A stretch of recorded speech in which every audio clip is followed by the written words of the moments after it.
On va dire clairement qu'un entrepreneur, c'est un porteur de projet. C'est quelqu'un qui a un projet. Et il a le désir de créer de la valeur. Très important le mot créer de la valeur, l'expression créer de la valeur, parce qu'on ne devient vraiment entrepreneur que lorsque on a ce désir-là. On a un projet, mais c'est un projet de création de la valeur. Et c'est assis sur ce qu'on appelle une idée innovante. Et il ne suffit pas d'avoir des idées, il faut également avoir un plan d'action clair. Si vous avez des idées sans plan d'action, vous n'êtes pas un entrepreneur, vous êtes un rêveur.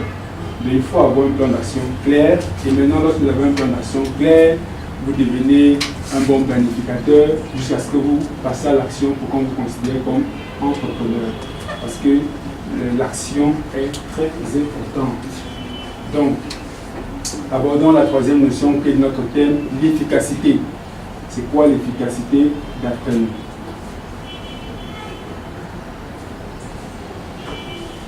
L'efficacité. Lorsqu'on dit efficacité, vous voyez quoi? Je vous ai aidé avec mon schéma. Lorsqu'on dit efficacité, atteindre un but, n'est-ce pas? Atteindre un objectif, n'est-ce pas? Lorsqu'on parle d'efficacité, il s'appelle recours à l'atteinte d'un objectif préalablement fixé, n'est-ce pas? Mais ici, je vais introduire une notion peut-être nouvelle pour certains, c'est garantir le résultat sur la durée. Parce qu'il y en a qui atteignent les objectifs, mais les objectifs éphémères. Et on nous aurait parlé d'efficacité lorsque l'objectif atteint ne dure pas. On se comprend.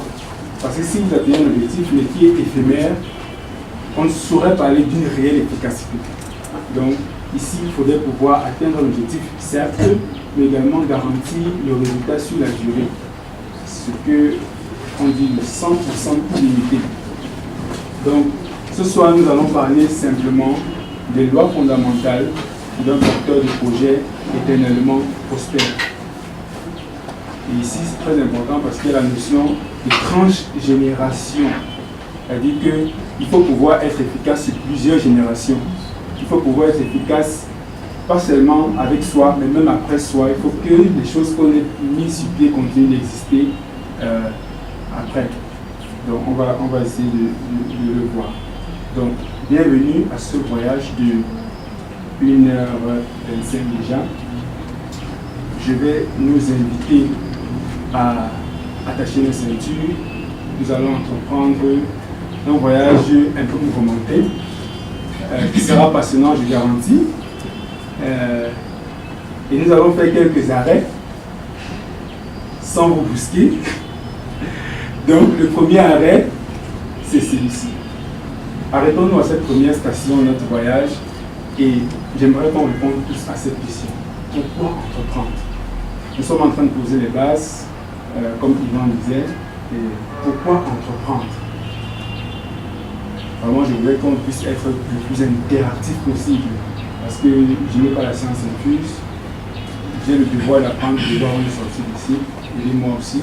Vous n'avez même pas payé, donc payez-moi, ça va vous aider vos réponses, quoi.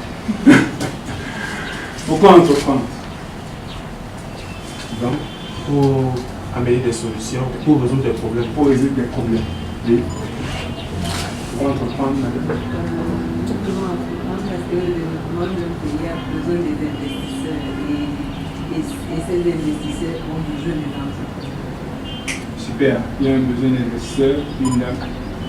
On entreprend parce qu'on veut réaliser un projet. On entreprend parce qu'on va réaliser un projet. Améliorer une condition. Améliorer une condition. Au départ, quand je me suis présenté, j'ai dit que j'étais disciple de Jésus-Christ. Jeannette a demandé quel est le lien entre, qu'elle aimerait en sortant d'ici savoir le lien entre les chrétiens et l'entrepreneuriat. Je vais dire quelque chose comme une brève explication du pourquoi je crois, parce que ce sera fondamental pour la suite de notre voyage ensemble. Il y a 4 questions que je me suis posées, et il y a 4 questions que l'humanité entière se pose. C'est la question de l'origine, c'est la question du sens des choses, c'est la question de la moralité, c'est la question de la destinée. Il y a 4 questions qui résume toute la vie sur Terre. L'origine, le sens des choses, le vrai sens de ce qu'on fait au quotidien, la moralité et la destinée. Où irons-nous? Alors, à ces 4 questions, j'ai essayé de faire quelques recherches scientifiques, mais aussi dans les religions, que ce soit l'islam, le bouddhisme, l'hindouisme, que j'ai l'agnosticisme aussi, le gnosticisme et tout ça, qui ne sont pas vraiment des religions, mais des philosophies. Je me suis rendu compte que j'ai passé tout cela à 3 tests. Le test de la vérité empirique, le test de l'analyse logique et le test de la cohérence des réponses. La cohérence des réponses de toutes ces philosophies à ces 4 questions. Donc 4 questions, 3 tests. Et en essayant de voir la vérité empirique, l'analyse logique et la cohérence des réponses pour ces 4 questions, j'ai juste trouvé, et ça ce sont mes résultats, je vous en fais part, j'ai trouvé une seule voie qui est cohérente et qui respecte les 4 examens que j'ai faits. Et c'était la Bible. Donc c'est ce qui a fait en sorte, c'est la raison pour laquelle j'ai décidé d'être chrétien. Parce que ayant fait mes expériences, ayant recherché, j'ai trouvé que la seule personne qui me disait vraiment ce qui tenait debout, c'était la Bible. Donc je vais prendre ce référent pour justifier ce que j'ai trouvé, n'est-ce pas? Et je vous propose cela. Alors, que dit la Bible à la question pourquoi entreprendre, n'est-ce pas? Trouver des solutions, développer un pays, parce qu'un projet nous tient à cœur, améliorer des conditions de vie, c'est tout ce que nous avons dit. Mais la Bible dit que toute activité, le but de toute activité doit être de glorifier Dieu. Et c'est là où nos paradigmes commencent à être bousculés parce que on n'a pas toujours vu les choses sous ce prisme-là. On pense peut-être que voilà, on est préoccupé par la situation des gens, on est préoccupé par la rentabilité. Personne n'a même dit rentabilité ici. Sinon, pas si vous êtes des vrais hommes d'affaires, parce que les vrais hommes d'affaires chassent le gain. Donc, personne n'a même dit ça ici. Que faire du bénéfice, multiplier l'argent, à faire un cap. Il n'y a pas de Américain ici. Pourquoi ils n'ont pas répondu? Vous laissez les gens répondre, dire qu'il faut développer les solutions. On n'est pas en France ici. Hein? Le nerf de la guerre, c'est quoi? C'est l'argent, voilà. Hein? Mais ce n'est toujours pas la raison pour laquelle il faut entreprendre. La raison pour laquelle il faut entreprendre, c'est pour glorifier Dieu. Qu'est-ce qu'il dit? Le but de l'entrepreneuriat, donc, si le but de toute activité terrestre doit être la gloire de Dieu, cela signifie que le but de l'entrepreneuriat doit être la gloire de Dieu. Pourquoi? Parce que Dieu dit simplement, ceux qui s'appellent de mon nom, et que pour ma gloire, j'ai formé et fait. Si Dieu a formé et fait les hommes pour sa gloire, alors tout ce que les hommes doivent faire, doivent amener la gloire de Dieu. Qu'est-ce que cela signifie? Cela signifie simplement que toute activité dans laquelle je m'engage doit refléter la nature et le caractère de Dieu. On se comprend jusque-là? Okay. Station 2. Ayant posé le repère de la Bible et de la conception de Dieu, n'est-ce pas, de l'activité humaine sur la terre, je vais nous faire comprendre que nous avons été programmés pour entreprendre. Nous avons été programmés pour entreprendre. Je vais faire une série de postulats que je vais essayer de démontrer par la suite. Premier postulat, nous avons été créés pour entreprendre. Le deuxième postulat que je vais faire, c'est que Dieu nous a programmés dès le commencement pour que nous soyons créatifs et innovants. Retenez ça, vous pouvez noter, c'est la nature de l'homme à l'origine. Il a été créé pour être créatif et innovant. Ça, c'est sa nature, telle que Dieu l'a pensé. Troisième postulat que je vais faire, notre mission sur la terre, c'est quoi?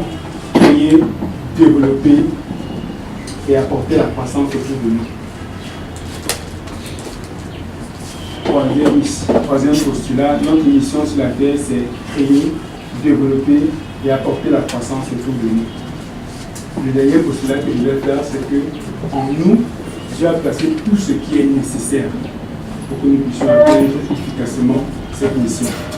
Souvenez-vous que l'efficacité, c'était atteindre un objectif et la garantie durable des résultats. Ok. Démontrons à présent ce que nous avons émis comme postulat. Revenons au sein des Écritures. Quand nous ouvrons la Bible dans son livre premier, nous allons lire au chapitre 1er que Dieu a créé l'homme à son image. Il créa l'image de Dieu, il créa l'homme et la femme. Très important de souligner ici que le Dieu qui crée, donc le Dieu créatif, a fait homme et femme à son image. Qu'est-ce que cela signifie? Que hommes et femmes sont capables de créer.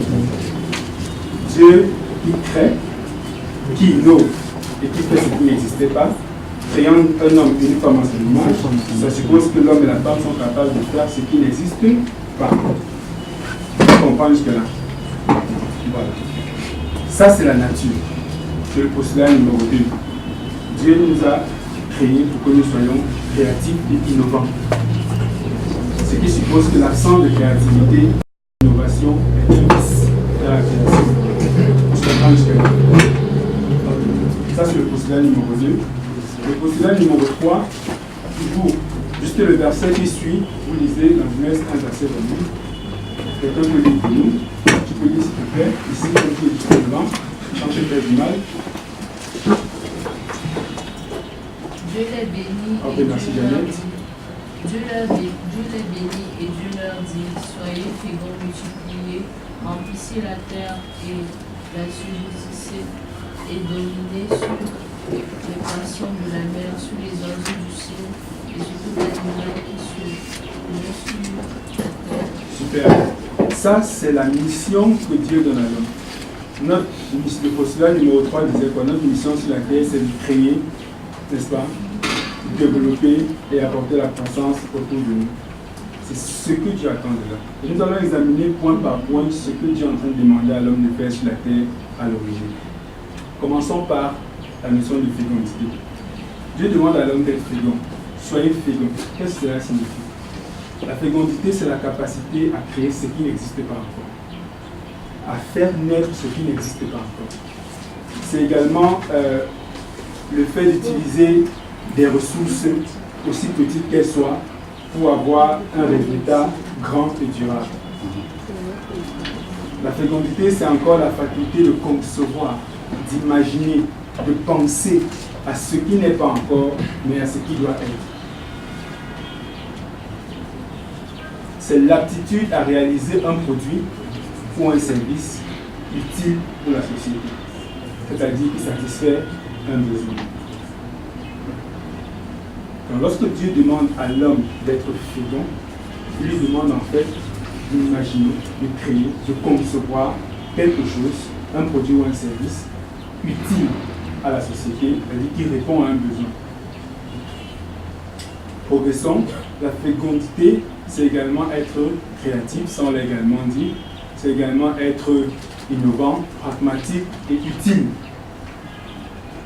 Très important d'être créatif, d'être innovant, c'est notre nature, mais d'être pragmatique, c'est-à-dire qu'il faut amener des choses pratiques, il faut faire des choses, des solutions concrètes, n'est-ce pas, des solutions utiles. Le tout commence par une idée. Et c'est ce que nous appelons généralement une inspiration divine économiquement exploitable. Est-ce que vous avez des idées?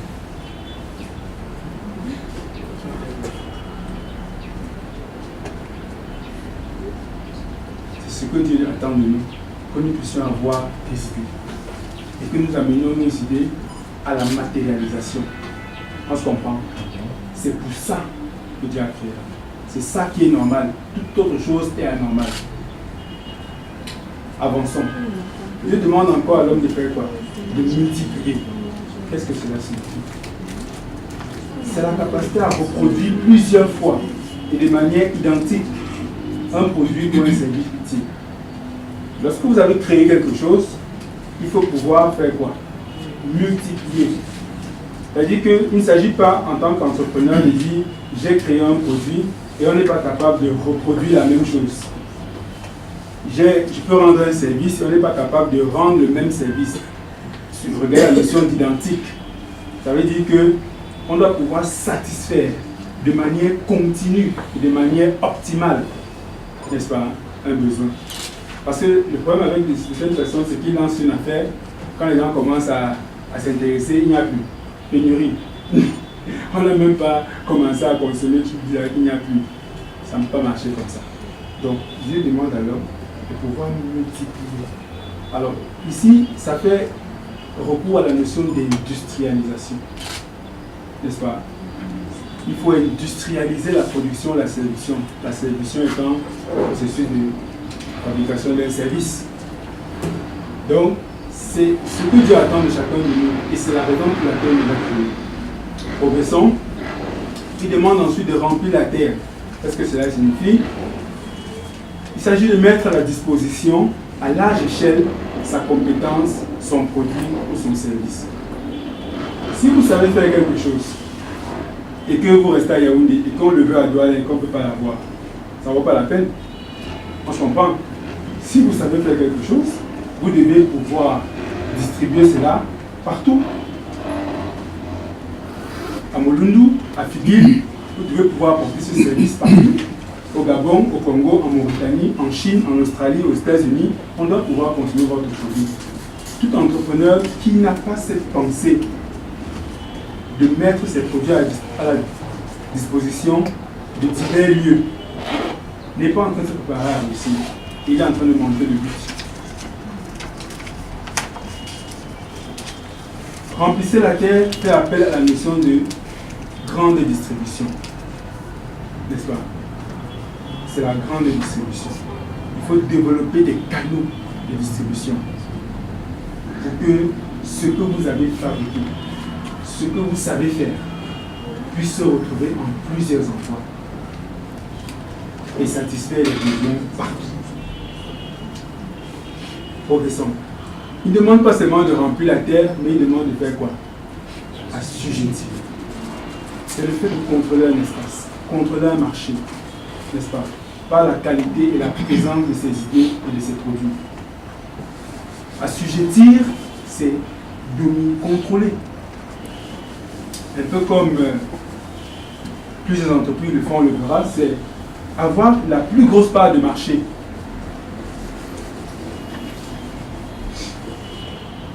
C'est ce que HP fait sur le marché des ordinateurs, c'est ce que Supermont fait au Cameroun, dans le marché de l'eau minérale, c'est ce que Sucam fait au Cameroun toujours, dans le marché du sucre. Assujettir un marché, contrôler un espace, avoir la plus grosse part du marché. La cinquième chose que Dieu demande, c'est de dominer. Observons très bien cet extrait. Dominer sur quoi? De façon de la mer, oiseaux du ciel, tout animal qui se meut sur la terre. Ça fait recours à quoi? Il faut dominer sur quoi? Sur la nature, c'est ça? Oui. Il faut dominer sur la nature. Ça fait recours à quoi? Les ressources. Dominer sur les ressources. Oiseaux du ciel, poissons de la mer, c'est une image des ressources. En tant qu'entrepreneur, qu'est-ce que ça veut dire? Ça veut simplement dire qu'il nous faut maîtriser le système d'approvisionnement de ce que nous fabriquons. Faire des intégrations verticales. Vous devez pouvoir maîtriser la matière première. Vous devez pouvoir maîtriser les sources d'approvisionnement de la matière première. C'est ça, dominer sur les ressources. Faire l'intégration verticale qui se traduit dans le jargon managérial comme le fait de contrôler toute la chaîne de valeur, depuis la production des matières premières jusqu'à la distribution des produits finis en passant par la fabrication. C'est ça que Dieu attend de nous. C'est ça que Dieu veut que les hommes fassent sur la terre au quotidien. Nous sommes en train de démontrer ici que Dieu nous a programmés pour entreprendre. Et la notion de domination nous fait faire des économies d'échelle. Le fait de faire des intégrations verticales de maîtriser les systèmes d'approvisionnement nous amène à faire des économies d'échelle, à maîtriser nos coûts, à faire des synergies et à maîtriser nos marges, à faire pleuvoir l'argent. Prospérité. En respectant parfaitement la mission que Dieu lui a confiée à l'origine, l'homme ne saurait être pauvre. En respectant parfaitement la mission que Dieu lui a confiée à l'origine, l'homme est prospère. Maintenant, il se pose un problème. Qu'est-ce qui n'a pas marché? Pourquoi ne sommes-nous pas prospères?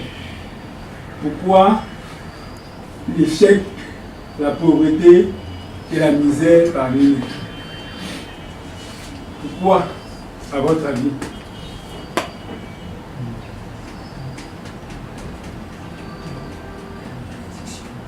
La malédiction? Il va accuser l'autre village. La malédiction. Hein? Il y a la malédiction. Hein? Quoi d'autre? La distraction. La distraction, la malédiction. Intéressant ça. Qu'est-ce qui n'a pas marché, d'après vous? Alors que tout est si bien conçu de la part du Créateur, qu'est-ce qui n'a pas marché d'après vous? En fait,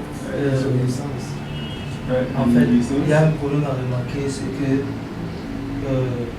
nous travaillons pour l'argent et on ne fait pas travailler l'argent. Voilà, on travaille pour l'argent, on ne fait pas travailler l'argent. Ok. La désobéissance, quelqu'un disait. On a manqué le but. On a manqué le but. L'ignorance. N'est-ce pas? Tout ça recourt à ce qu'on appelle le péché. Le péché, l'ignorance est un péché. Parce qu'on n'a pas le droit d'être ignorant. Dieu n'a pas créé l'homme pour être ignorant. Si vous êtes ignorant, c'est un péché. Parce que vous devez savoir.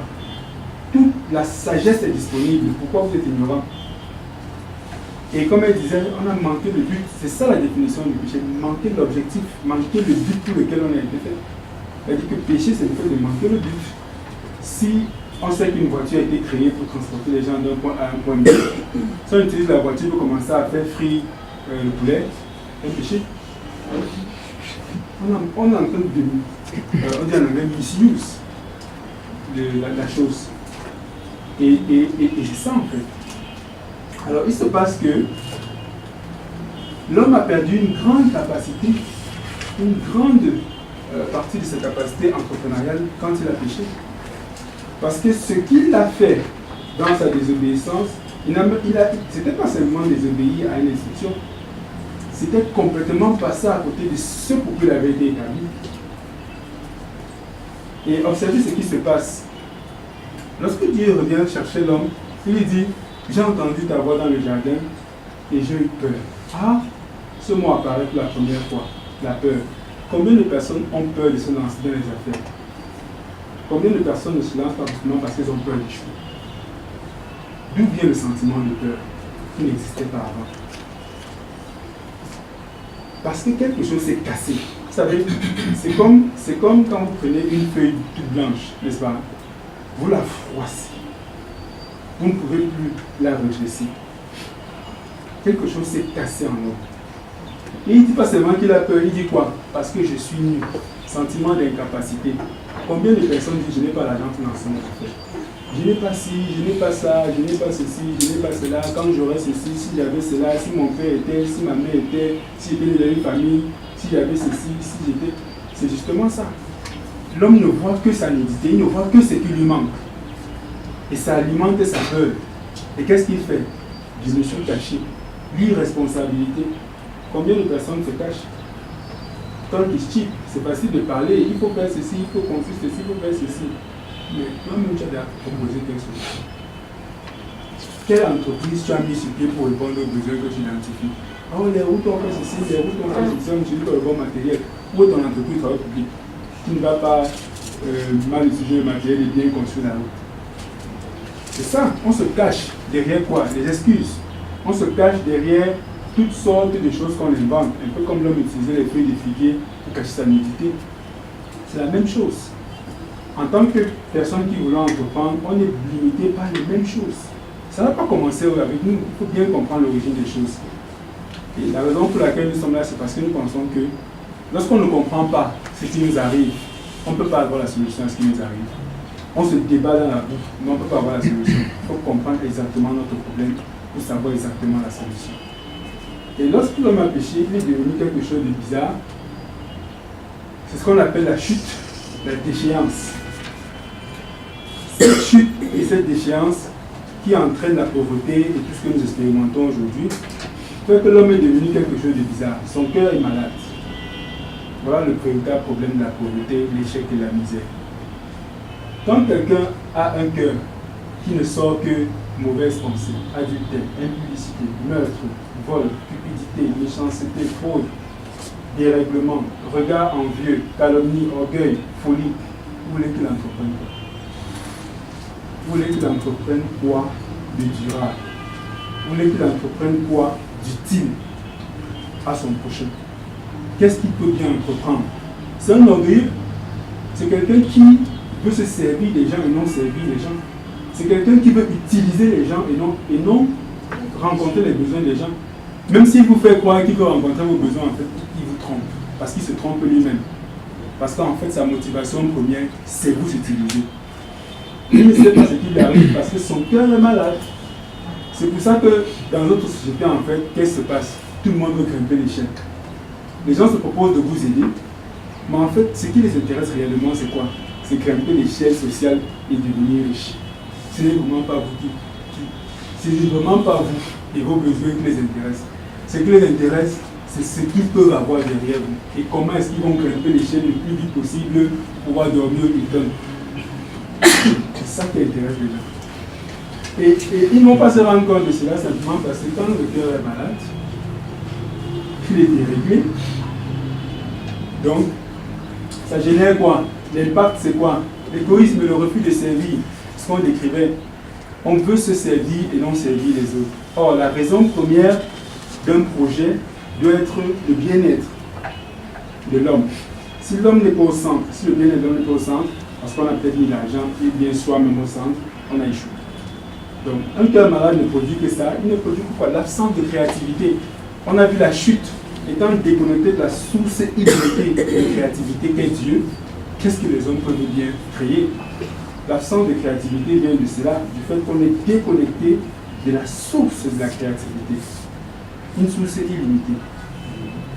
La fraude fiscale, on a vu les gens, on a vu la fraude. Les gens veulent construire des affaires prospères dans la fraude. Et vous voyez chaque jour les scandales financiers.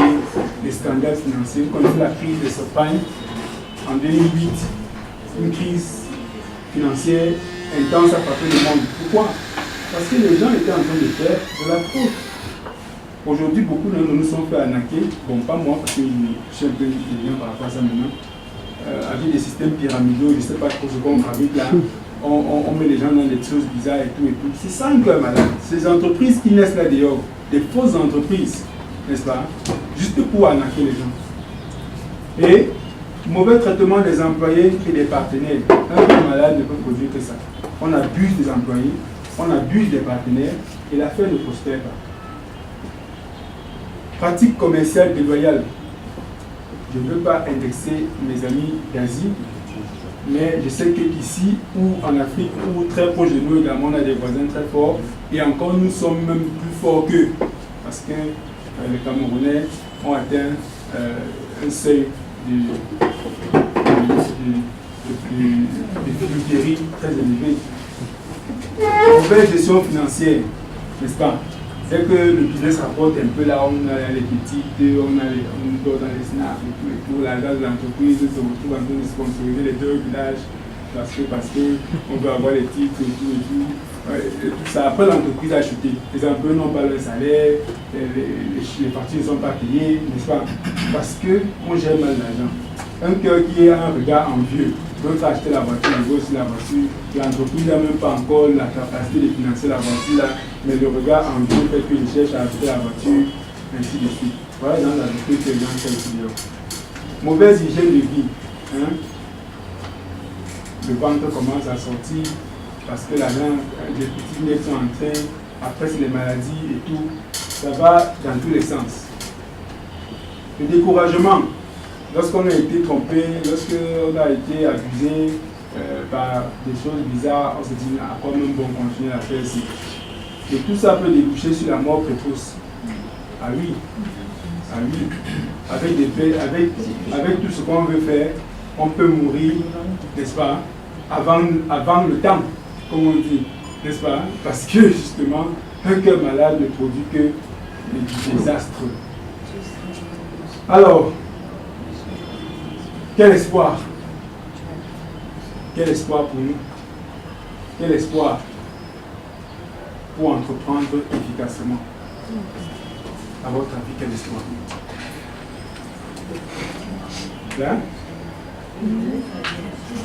Donner sa vie à Christ. La sagesse. Se reconnecter à la source. Se reconnecter à la source. Je m'en vais vous introduire ce que j'ai appelé la clé de la réussite dans les affaires. Est-ce que vous voulez savoir ce que c'est? Bon, quand vous êtes triste, moi je ne vous dis pas ce que c'est. Est-ce que vous voulez savoir ce que c'est la clé? Vous êtes fatigué? Le samedi soir, il y a les mariages. Moi j'ai découvert que la clé de la réussite dans les affaires, c'est la foi. Folie pour ceux qui périssent, mais sagesse pour ceux qui réussissent. Je vous explique. Jésus est mort et ressuscité afin de restaurer l'humanité déchue dans sa première nature et sa première mission. C'était quoi sa première nature? On a oublié. Sa première nature, c'était quoi? Être créatif et innovant. Et sa première mission, c'était quoi? Créer, développer et apporter la croissance. Jésus est mort et ressuscité afin de restaurer l'homme dans cette nature-là et dans cette mission. La mort et la résurrection de Jésus-Christ, c'est la réponse au problème global de l'homme. Les écoles de commerce n'enseignent pas ça, elles ont tort. On pourra vous enseigner toutes les méthodes de management du monde. Mais je vous garantis que utiliser toutes les bonnes méthodes, mais dans la mauvaise direction, aboutissent toujours à un mauvais résultat. On se comprend? Et si vous ne réalisez pas le réel problème qui est le vôtre, vous pouvez être en train de faire beaucoup de bonnes choses, mais en vain. Et vous épuisez. Et lorsque vous aurez comme un semblant de résultat, vous déboucherez toujours sur l'échec et être déçu. Peut-être qu'il y en a qui croient que Jésus est venu créer une religion. J'ai la mauvaise nouvelle pour vous ce soir, c'est pas ce qu'il est venu faire. Il n'est pas venu former des leaders religieux et former des endimanchés. Il est venu amener les gens à retrouver une vraie vie. Restaurer des gens dans le plan de Dieu et les amener à accomplir leur but sur la terre. Qu'est-ce que la parole nous dit? Le salut ne s'obtient qu'en lui, car nulle part dans le monde, Dieu n'a donné un être humain, quelqu'un d'autre, par qui nous pouvons être sauvés. Il n'y a pas d'autre solution. C'est ici que commence la réussite. Une réussite qui ne s'arrête pas seulement sur la terre, mais une réussite qui va jusque dans l'éternité. Et une réussite transgénérationnelle. Elle commence par la croix. Lorsque Jésus-Christ restaure un cœur, d'abord il est joyeux, n'est-ce pas? C'est un cœur qui reçoit l'amour et qui exprime l'amour. Parce qu'il faut aimer les gens pour les servir. Parce qu'il faut aimer les gens pour réfléchir à des solutions à leurs problèmes. Parce qu'il faut aimer réellement les gens pour pouvoir leur donner ce qu'on a de meilleur, sans vouloir donner les produits de mauvaise qualité. Aujourd'hui, on se plaint, on consomme la mauvaise huile, on consomme la mauvaise eau. Les gens nous donnent l'eau du robinet, ils disent que c'est l'eau minérale. Les gens nous donnent les produits, ceci, parce qu'ils ne nous aiment pas. Tu ne peux pas aimer quelqu'un et lui donner un produit qui va détruire son corps. Tu ne peux pas aimer quelqu'un et lui donner Facebook ou WhatsApp quand tu interdis ça à tes enfants. On se comprend? Tu ne peux pas aimer quelqu'un et lui donner ce que toi tu ne consommes pas. Tu ne peux pas aimer quelqu'un et fabriquer des produits qui vont être nocifs seulement parce que tu veux le blé. C'est pour ça que Jésus-Christ entre dans notre cœur, pour apporter l'amour, afin que nous puissions aimer réellement les gens et servir réellement les gens.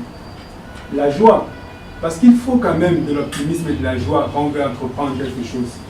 Un entrepreneur qui est pessimiste et qui n'est pas joyeux, il n'intéresse personne, n'est-ce pas? C'est un suicidaire, on n'en veut pas. Jésus restaure un cœur afin de pouvoir apporter la joie et la paix. L'entrepreneuriat est un monde, ce n'est pas un voyage tranquille. C'est une barque secouée par beaucoup de flots. Il faut un minimum de paix intérieure quand on s'engage à vouloir entreprendre. Et c'est ce que Jésus donne. Il faut de la patience, parce qu'un projet ne va pas toujours rapporter tout de suite. Et c'est ce que Jésus apporte dans un cœur. Il faut la bonté envers ses collaborateurs. Lorsqu'on est un entrepreneur, lorsqu'on est un patron d'entreprise, il faut un minimum de bonté parce que lorsqu'on n'est pas bon envers nos collaborateurs, lorsqu'on ne veut que l'argent, les employeurs aussi ne veulent que l'argent, ils ne sont même pas prêts à faire un pas de plus pour nous servir. Quand son heure de travail finit, que le travail dépasse l'argent et il s'en va. On se comprend? Il faut un minimum de bonté. Et la bonté répond à la bonté. C'est ce que Jésus donne. Il faut la bienveillance.